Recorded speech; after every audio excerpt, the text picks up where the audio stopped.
Sa sinang buhat sa'yo kami liwanagan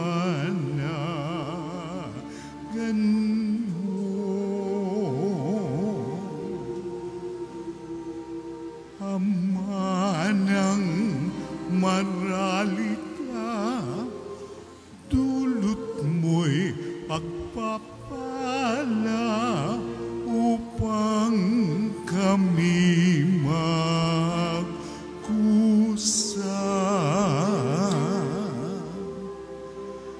Kaibigan patnubay sa aming mananahan, ang tamis ng iyong buhay. Ginhawang ninanais, lilim namin sa init, kapiling bawat saglit.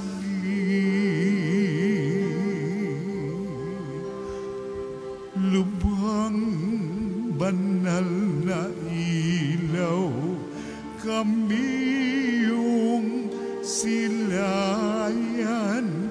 ngayon at araw-araw.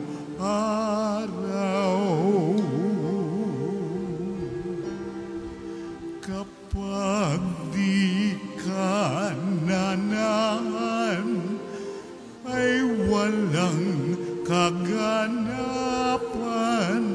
ang buhay namin dangal. Marumi palinisin, lantay panariwain, sakit na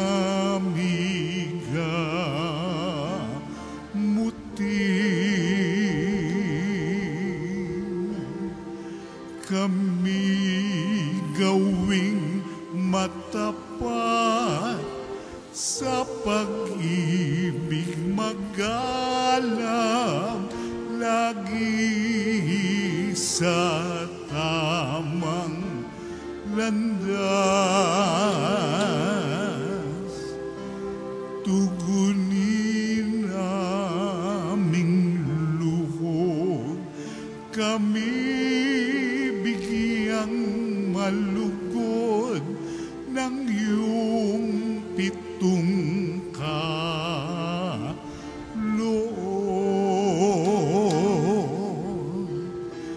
Gantimpala'y ibigay sa hantungan ng buhay, ligayang walang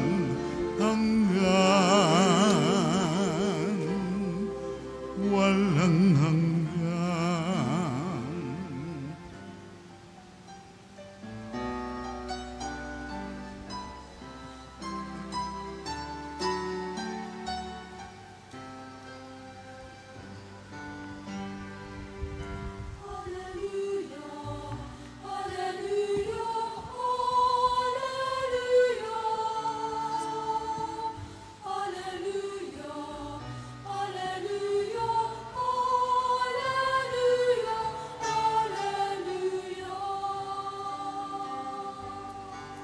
Espiritu ng aming tanglaw, kami iyong liwanagan sa ningas ng pagmamahal.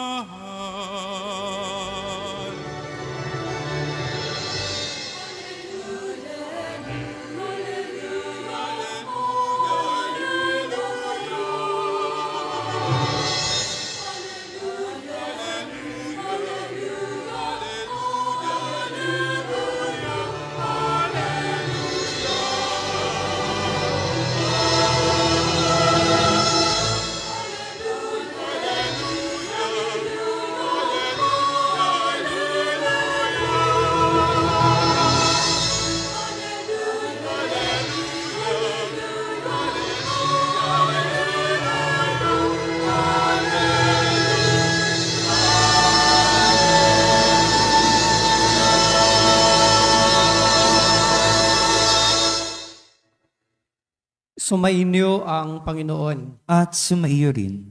Ang mabuting balita ng Panginoon ayon kay San Juan. Papuri sa iyo, Panginoon.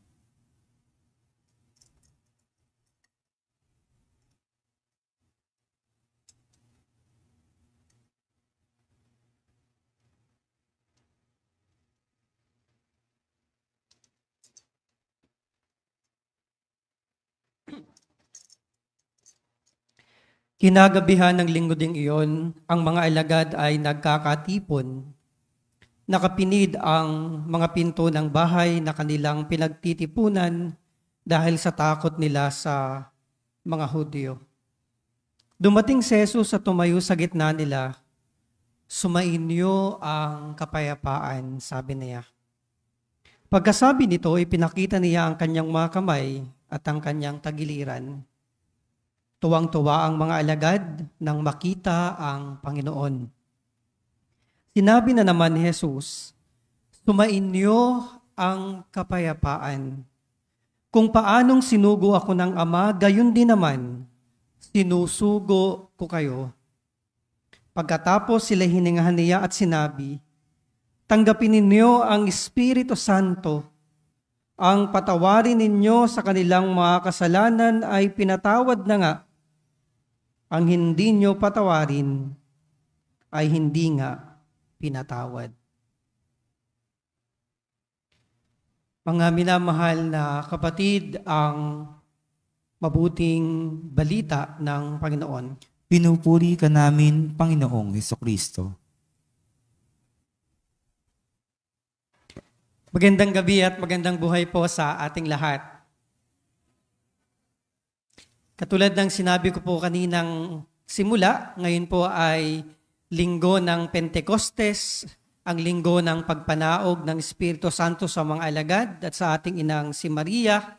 Ito po ang naguhudyat ng pagtatapos ng panahon ng muling pagkabuhay at nagsasaad din ng pagsimula ng batang simbahan, the beginning or the genesis of the early Christian Church.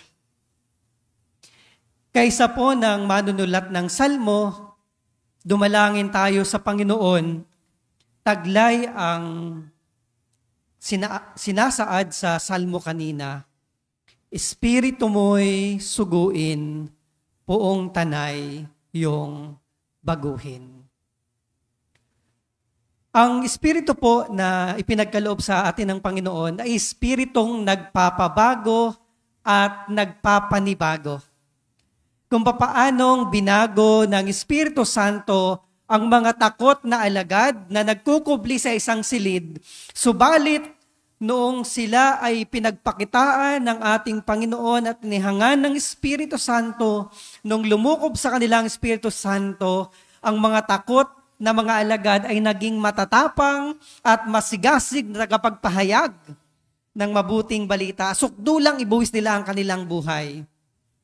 Kung paanong binuksan ng Espiritu Santo ang pangunawa ng mga nakakita sa mga alagad at kung paanong tinanggal ang busal sa dila upang makapagsalita ng iba't ibang lengguwahe at dialekto ang mga alagad, pinagpanibago ng Espiritu Santo ang kanilang disposisyon. At kung paanong sa pamamagitan ng Espiritu Santo na nagkakalob ng iba't ibang handog sa iba't ibang tao at sa iba't ibang bahagi, nabuwag ang pagkakaiba-iba ng kultura at pagkakaiba-iba ng pangkat.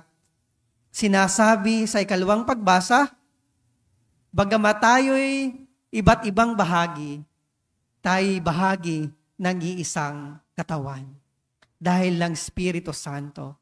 And so this is our prayer. Come, Lord Jesus, send us your Spirit. Renew the face of the earth.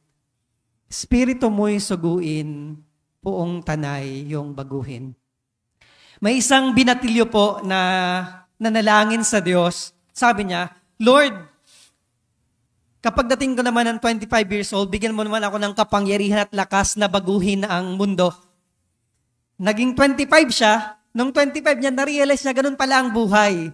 No, kulang pa pala sa kanyang pangailangan yung kanyang kinikita. At hindi niya mabago ang mundo. So, nagbago siya ng prayer. Sabi niya, Lord, when I reach 30, bigyan mo ako ng lakas at kapangyarihan na baguhin ang Pilipinas. Naging 30 siya, nagsisimula na siyang buo ng pamilya, mahirap pala na bumuo ng pamilya. So sa pamilya pa lang at sa trabaho, kulang na yung kanyang panahon. So nagbago siya ng dasal. Sabi niya, Lord, pagdating ko ng 35 years old, bigyan mo ako ng lakas at kapangyarihan na baguhin ko ang aking probinsya. So 35 na siya, medyo maliliit na yung kanyang mga anak, hindi niya pa rin nabago yung kanyang probinsya. Kaya nagbago ulit siya ng dasal, Lord, when I reach 40, bigyan mo ako ng lakas at kapangyarihang baguhin ang aking distrito. Pero hindi rin nangyari. Kaya sabi niya, Lord, kapag naging 45 na ako, bigyan mo naman ako ng lakas at kapangyarihan na baguhin ang aking bayan. Gusto sigurong mag-mayor. Pero naging 45 siya at hindi niya pa rin nagawa yung kanyang pinapangarap na pagbabago. So sabi niya, Lord, pag naging 50 ako, bigyan mo ako ng lakas at kapangyarihan na baguhin ang aking barangay. Gusto na lang maging chairman. Pero 50 na siya. Naging chairman na siya, pero hindi naman niya nabago ang kanyang barangay.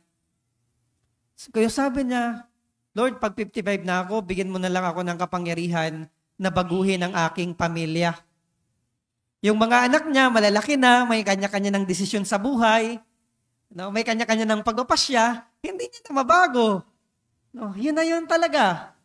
Kasi may sarili ng desisyon. Kaya, bagsak ang kanyang balikad, nanalangin siya sa Diyos, Lord, when I reach, anong taon na ba yung huli kong sinabi? 55. Kapag naging 60 na ako, bigyan mo naman ako ng lakas at kapangyarihan na baguhin ang sarili ko.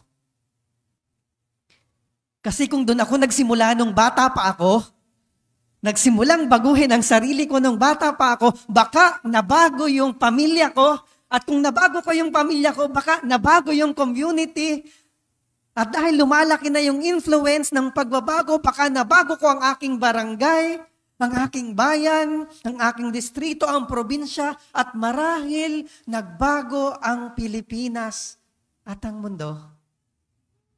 You know, when we pray to God that He may send the Spirit to renew the face of the earth, wag nating pangarapin na babaguhin talaga ng mundo. Ng mundo. Babaguhin talaga ng Diyos, ng Espiritu Santo yung mundo. Sapagkat kapag ipinadala ng Diyos ang Espiritu Santo, ang unang gagamitin niyang instrumento ng pagbabago ay walang iba kundi tayo. And so we are the change that we need to see in the world. Tayo yung pagbabago na gusto nating makita sa mundo. Katulad nung binatilyo na gustong baguhin ang mundo nung bata pa siya. Then na-realize niya, kung nagsimula pala akong baguhin ang sarili ko nung bata pa ako, baka nagkaroon nga ng pagpapanibago kahit gaano kaliit. Sa pananalangin natin sa Diyos, to send us His Spirit and renew the face of the earth, gisingin din natin yung ating diwa at sarili na yung pagpapanibago at pagbabago does not primarily come from outside. Change and transformation begins within. Nagsisimula sa ating loob, sa ating mga sarili. Kaya, at nagsisimula ang pagpapanibago sa ating mapagpakumbabang pag-amin in our humble acceptance na meron tayong kailangang baguhin sa ating sarili. Dahil ang taong sarado sa pagbabago, hindi kailanman makakapagbago. Yan yung prinsipyo ng iba. Ba't ko kailangang magbago? Okay na naman ako. Wala naman akong ginagawang masama. For all we know, we are not perfect. We are not complete. Kahit araw-araw tayong mag-centrum, advance, we will not be complete from A to Z. Hindi tayo kompleto. At kung aaminin natin ito, doon magsisimula ang pagbabago. Aaminin natin na meron tayong kailangang baguhin. Ako po, bilang pare, sumasablay din po ako. Malimit po akong bumabagsak, nagkakasala, nagsusumikap tumayo, pero nagkakasala pa rin. Nagsusumikap magpakabuti, pero pumapalya pa rin. And that's okay. Nauunawaan ng Diyos yun. Ang hindi kayang unawain ng Diyos, yung sabihin natin sa harap niya, Lord, wala na akong kailangang baguhin sa sarili ko. So kung gusto natin ng pagbabago pala, no? Kailangan natin ng mapagpakumbabang pag-amin na merong kailangang baguhin sa ating sarili. Kaya pwede bang tumingin ka sa katabi mo at sabihin mo, kapatid, magbago ka na.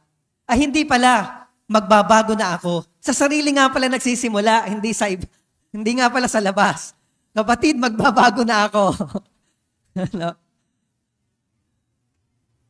Kaakibat din po ng pagpapanibago, yung lakas at determinasyon na baguhin ang mga bagay na kaya nating baguhin. Kung minsan, nadadaan tayo ng takot, nadadaan tayo ng hiya, ano pa yung kaya nating baguhin? Of course, kapag nagnanais nating baguhin, yung within the circle of our influence. Within the circle of our influence lang. Ang lawak ng circle of your concern, pero yung circle of influence mo kakaganyan. How can you affect? No?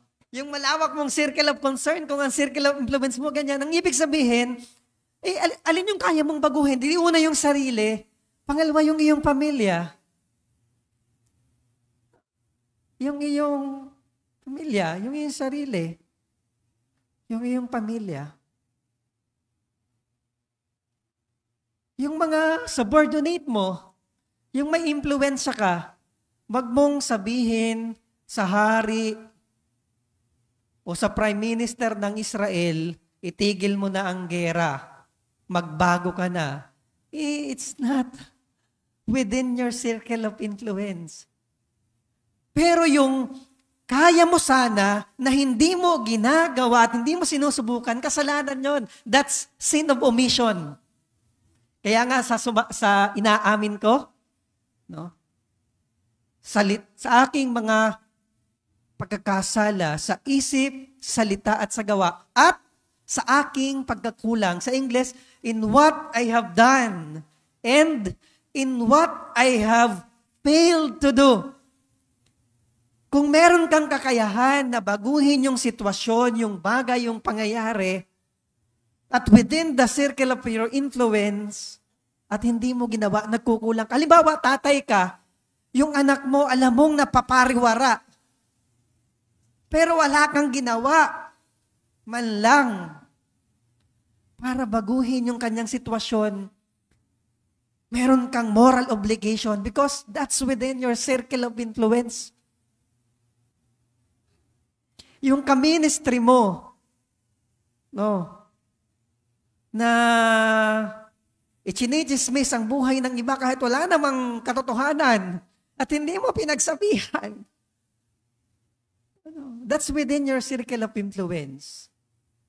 So, kaakibat ng ating pananalangin sa Diyos ay yung bigyan tayo ng lakas na baguhin yung mga bagay at mga sitwasyon na kaya nating baguhin. Kasunod, nabigyan din tayo ng kapanatagan at kapayapaan na tanggapin na hindi natin kayang baguhin lahat.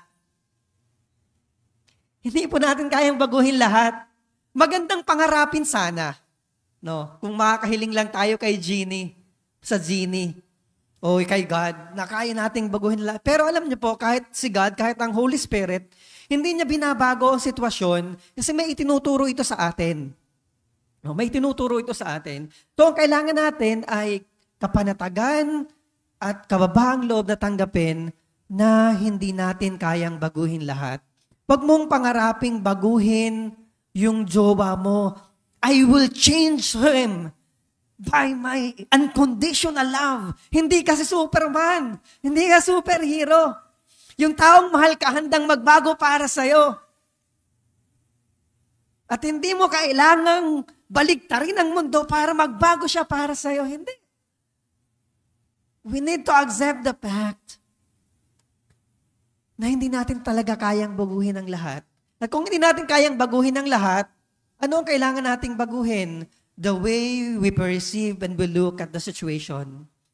If we cannot change the situation, we must learn how to change the way we look at the situation. Yung boss mo yun, gano'n na yun. Huwag mong sabihin magbago ka, hindi mo kaya yun. What can you do? The way you look at the situation. Ano ba ang itinuturo nito sa atin? So ito rin ang dasal natin sa pagpapanibago, to grant us the serenity to accept the things that we cannot change. At panghuli, bigyan tayo ng karunungan na makita ang pagkakaiba ng dalawa.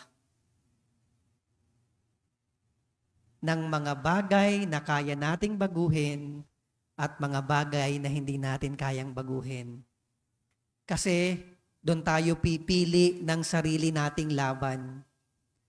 We must learn how to choose our own fights.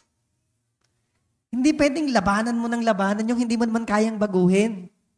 Inuubos mo yung oras mo na sayang ang panahon mo, nakalimutan mo, mayroon ka palang kayang baguhin na pwede mong unahin. And so as we pray to God to send us His Spirit and renew the face of the earth, we also pray to grant us the courage to change the things that we can, the serenity to accept the things that we cannot change, and the wisdom to know the difference. And so we say, come Lord Jesus, send us your Spirit, renew the face of the earth. Amen.